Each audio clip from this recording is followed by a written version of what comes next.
Hi friends, ഇന്നിതാ ഒരു അടിപൊളി നാരങ്ങാച്ചാറാണ് ഉണ്ടാക്കുന്നത്. അതിനുവേണ്ടി നമുക്ക് നാരങ്ങ കഴുകി ചെറിയ കഷ്ണങ്ങളായി പുഴുങ്ങാതെ തന്നെ മുറിച്ച് വയ്ക്കുക. പിന്നെ നമുക്ക് വേണ്ടത് കുറച്ച് വെളുത്തുള്ളി ചതച്ചതാണ്. ഇത് കണ്ടോ, ഞാൻ നമ്മുടെ ഒരു പാത്രത്തിൽ, സ്റ്റീൽ പാത്രത്തിൽ കുറച്ച് പുളി, ഉപ്പ്, ശർക്കര, മുളക് പൊടി, ഇത് മൂന്നും കൂടെ തിളപ്പിക്കുന്നതാണ്.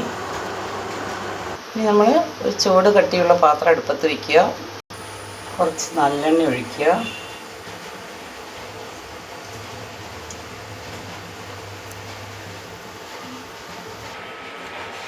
കുറച്ച് കടുക് ഇടുക.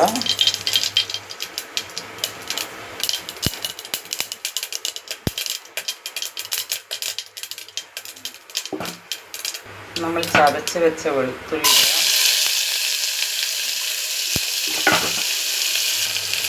കറിവേപ്പില ഇടുക. ഒരു ഇച്ചിരി ഉലുവ ഇടുക. ഇച്ചിരി മതി കേട്ടോ, ഉലുവ അധികം ആവരുത്. ഒരു നുള്ളുലുവ. ഇനി നന്നായിട്ടൊന്ന് ഇളക്കി കൊടുക്കുക. അധികം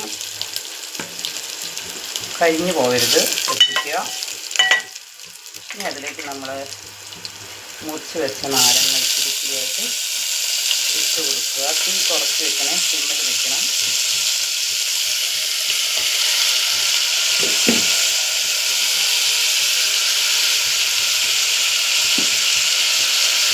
ഞാൻ ഉപ്പിട്ട് മുറിച്ച് വെച്ചതാണ്. ഒരു അരമണിക്കൂർ ഉപ്പിട്ട് മാറ്റി വെച്ചു. നിങ്ങളിതിലേക്ക് എല്ലാം ഒഴിച്ച് കൊടുക്കുക. നാരങ്ങ നീരെല്ലാം ഒഴിച്ച് കൊടുക്കുക.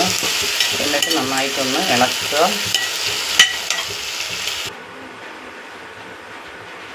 ഇട്ട് കൊടുക്കുക. നമ്മൾ ഉണ്ടാക്കി വെച്ച പുളി, ശർക്കര, ഉപ്പ്, മുളക് പൊടി, ഇത് മൂന്നും കൂടെ നമ്മൾ തിളപ്പിച്ച് ഒരേ സമയം രണ്ടടുപ്പിൽ, ഒന്നിൽ നമ്മൾ പുളി തിളപ്പിച്ചതും മറ്റതിൽ നമ്മൾ നമ്മുടെ നാരങ്ങയുടെ മുറിച്ച് വെച്ച നാരങ്ങ നമ്മൾ വേവിച്ചില്ലേ, അതും ഇത് രണ്ടും എല്ലാം കൂടെ മിക്സാക്കുക. ഒന്ന് തിളയ്ക്കാൻ വേണ്ടി വെയിറ്റ് ചെയ്യുക. ഉപ്പ് പാകം നോക്കുക.